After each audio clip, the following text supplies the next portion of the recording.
So let's talk next a little bit about some of the diseases linked to CoQ10 deficiency, because this is going to make your jaw probably drop a little bit, in the sense that CoQ10 deficiency causes high blood pressure, congestive heart failure, nerve pain or neuropathy, muscle pain or myopathy, dementia, which is memory loss, right? Dementia, neurodegenerative disease, chronic fatigue syndrome, seizure disorders, and kidney disorders. So we know CoQ10 deficiency can contribute to these particular conditions. Okay, now, I just said that docs write scripts for statins. Why? To lower cholesterol. But why are we lowering cholesterol? Why do doctors want to lower cholesterol? To reduce heart disease risk.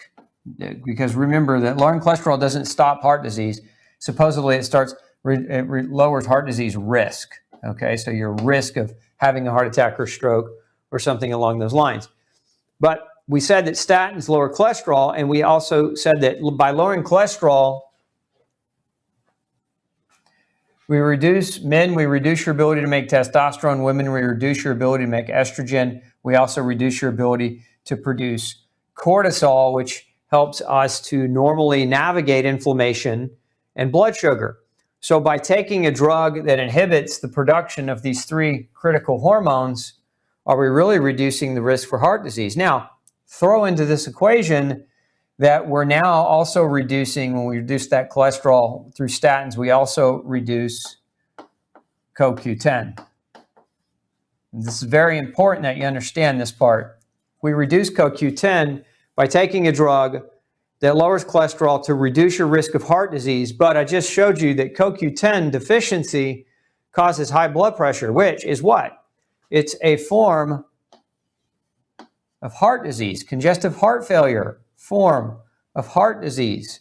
Okay, so how does somebody win when they're stuck in that, I call it that statin trap, right? Where you're taking these drugs, lower your cholesterol to reduce your risk, but then by lowering your CoQ10, you're increasing your risk for development of heart disease. And high blood pressure and congestive heart failure are actual heart diseases. They're not risks.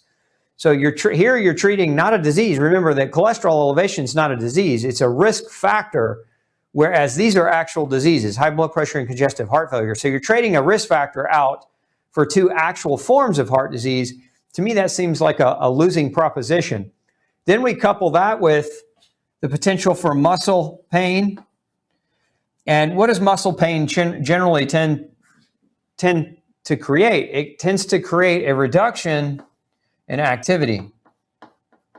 So if we're not exercising, right, equals less or lower exercise, what's one of the fundamental risk factors associated with heart disease?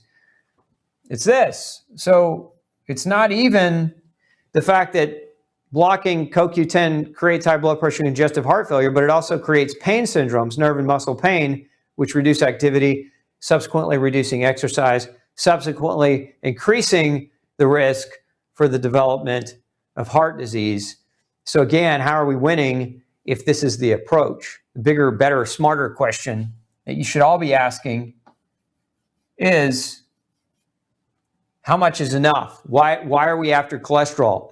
What is the actual risk of the cholesterol?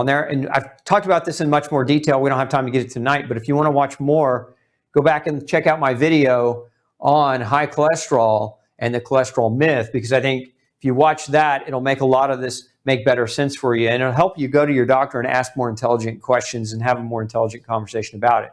But we don't want to develop a CoQ10 deficiency through any type of medication use, because it can lead to these different types of diseases. Now, let's kind of go backward. Before disease sets in, let's talk about symptoms that occur before disease. So let's just move that over for you.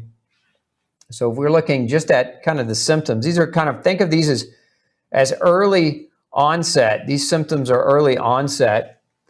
So before disease develops, one of the things that happens is muscle weakness.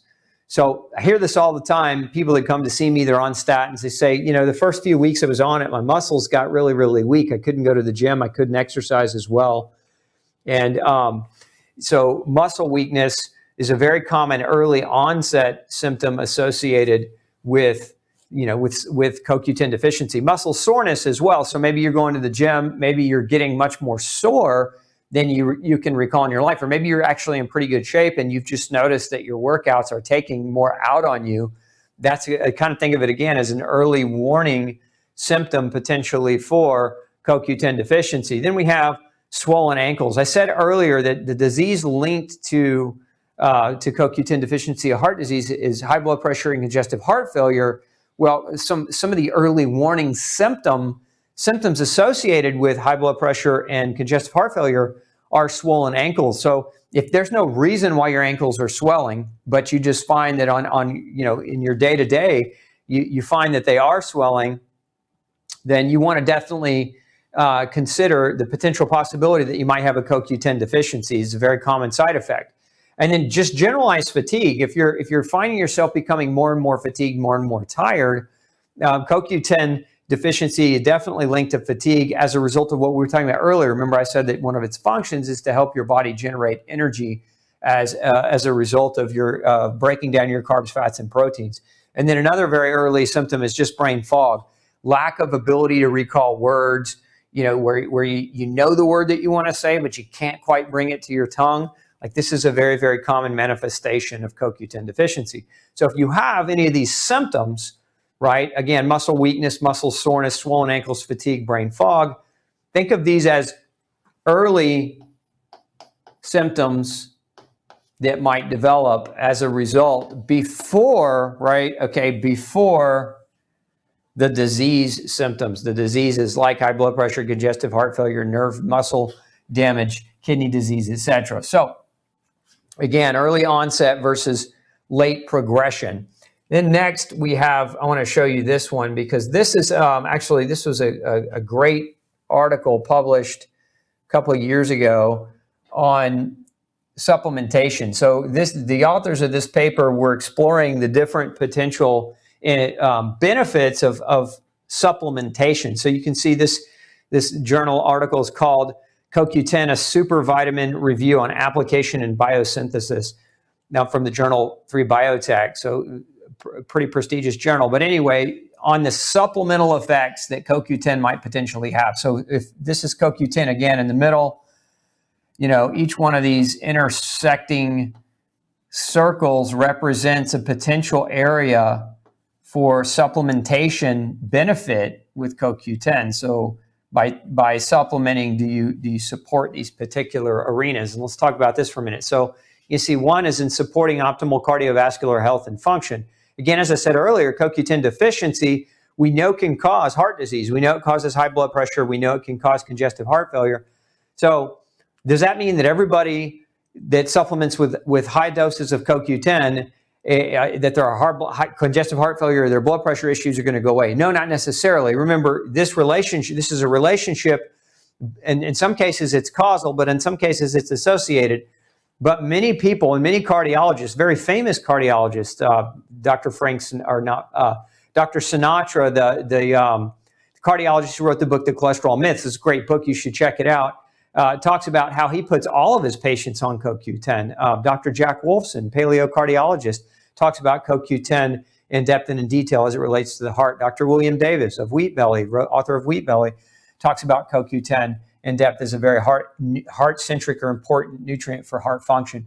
And we know that CoQ10 can also support immune and nervous system function. We know it can impede diabetic complications. I'm going to get into that here in just a minute as well. We know it can help guard against cancer. CoQ10, one of its functions is it's a very, very powerful antioxidant. And so, as you know, the more behaviors that you have that are pro-oxidant, cigarette smoking, alcohol, lack of activity, not enough sleep, those are oxidizing activities. We know that you increase your risk for the development of a multitude of different cancers. Well, CoQ10 is a powerful antioxidant, so it helps offset a lot of that. That's why people that drink, people that smoke, tend to have lower CoQ10 levels as a whole. Again, it's a powerful antioxidant that reduces normal signs of aging by preventing damage caused by free radicals and oxidative stress. We know that CoQ10 deficiency can contribute to bleeding of the gums, so we know it can help with periodontal disease or gum disease. We know it assists in the regeneration of muscle tissue, specifically after people work out. There have been a number of studies on athletes where CoQ10 supplementation has been found to be beneficial in regenerative recovery. And then we know, too, the slow progression of mitochondrial disorders and neurodegenerative disease. So this is things like, we're talking about multiple sclerosis. We're talking about dementia. These are, again, neurodegenerative ataxia, cerebellar ataxia, which is, by the way, is also linked to gluten sensitivity. So multiple sclerosis, dementia, ataxia are just different forms of neurological degeneration that can occur. And we know in some cases the reason these can occur and what contributes to that can be coenzyme Q10 deficiency. So again, very important nutrient for a lot of different diseases. Now, hey, don't forget to check out the rest of the series right here. Make sure you hit subscribe below. And as always, thanks for tuning in.